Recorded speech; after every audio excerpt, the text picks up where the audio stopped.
దేశంలో crime rate ఎక్కువగా ఉండే రాష్ట్రాల్లో యూపీ టాప్లో ఉండేది. రౌడీ మూకలు గ్యాంగ్స్టర్లకు ఆ స్టేట్ కేర్ ఆఫ్ అడ్రస్గా నిలిచింది కూడా. కానీ అదంతా గతం. ఇప్పుడు యూపీలో క్రైమ్ చేయాలనే థాట్ వచ్చినా బుల్డోజర్ గుర్తొస్తుంది. వెంటనే ఎన్కౌంటర్ మైండ్లో రీసౌండ్ ఇస్తుంది. ఫలితంగా ఆ రాష్ట్రంలో క్రైమ్ రేట్ చాలా వరకు తగ్గింది. దీనంతటికీ one and only reason Yogi Adityanath. కానీ 6 దుండగులు మాత్రం యోగిని మర్చిపోయారు. అన్యాయంగా ఒక హిందూ యువకుడు మరో ముస్లిం యువతిపై రెచ్చిపోయి దాడి చేశాడు. ఆ వీడియో యోగి కంటపడింది. ఇంకేముంది, యోగి మార్క్ ట్రీట్మెంట్ సోషల్ మీడియాలో ఓ రేంజ్లో వైరల్ అవుతోంది. యూపీలో మరోసారి ట్రెండింగ్లోకి యోగి మాక్ ట్రీట్మెంట్.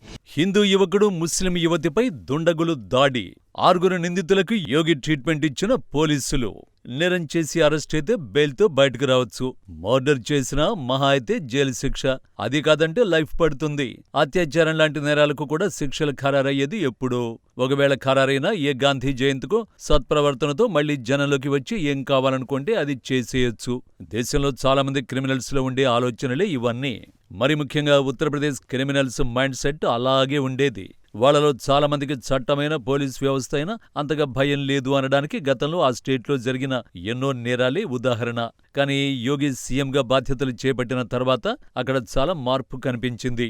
ఎప్పుడైతే నేరస్తుల ఇళ్లపైకి బుల్డోజర్ ఎంట్రీ ఇవ్వడం మొదలైందో, ఎప్పుడైతే పోలీసుల తుపాకీలు రీసౌండ్ ఇవ్వడం మొదలైందో, ఆటోమేటిక్గా నేరాల సంఖ్య కూడా తగ్గడం మొదలైంది. నిత్యం అల్లర్లతో రగిలిపోయే రాష్ట్రంలో 2017 తర్వాత ఒక్కటంటే ఒక్క ఘటన కూడా జరగలేదని స్వయంగా యోగి ఆదిత్యనాథే ప్రకటించారు.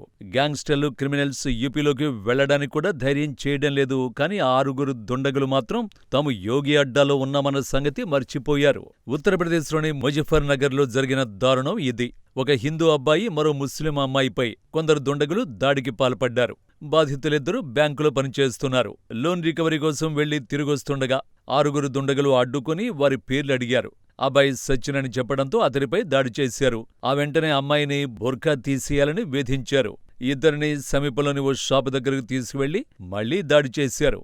తర్వాత 6 ఒకరు ఆ అమ్మాయి బుర్ఖాను తొలగించారు.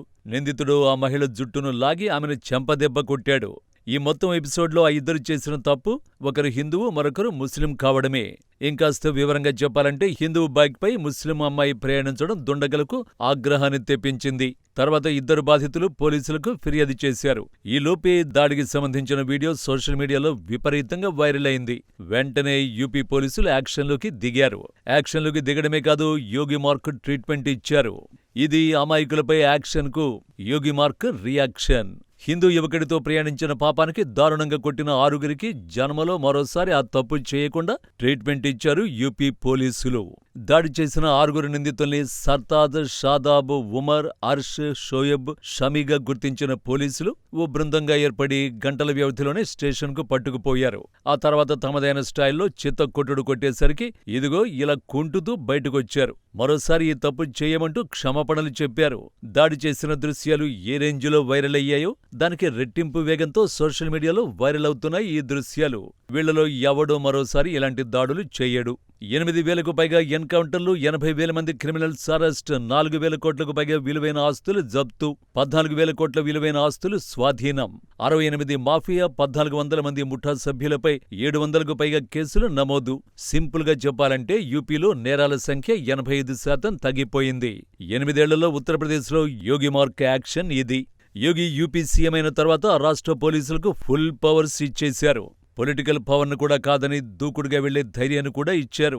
8,000కు పైగా ఎన్కౌంటర్లు నిర్వహించారు అంటేనే పోలీసులకు యోగి ఎలాంటి ఫ్రీ హ్యాండ్ ఇచ్చారో అర్థం చేసుకోవచ్చు.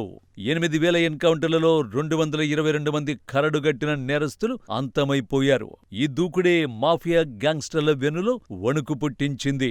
ఆ తర్వాత నేరస్తులు పోలీస్ స్టేషన్లలో లొంగిపోతున్న దృశ్యాలు యూపీలో సర్వసాధారణంగా మారిపోయాయి. ఈ 8 ఏళ్ల కాలంలో 80,000 మంది నేరస్తుల్ని కటకటాల వెనక్కి నెట్టేశారు. ఈ లెక్కలు చాలు యూపీలో యోగి తెచ్చిన మార్పేంటో తెలుసుకోవడానికి. ఇది తెలిసి కూడా యూపీలో హద్దులు దాటాలనుకుంటే చివరికి జరిగేది ఇదే.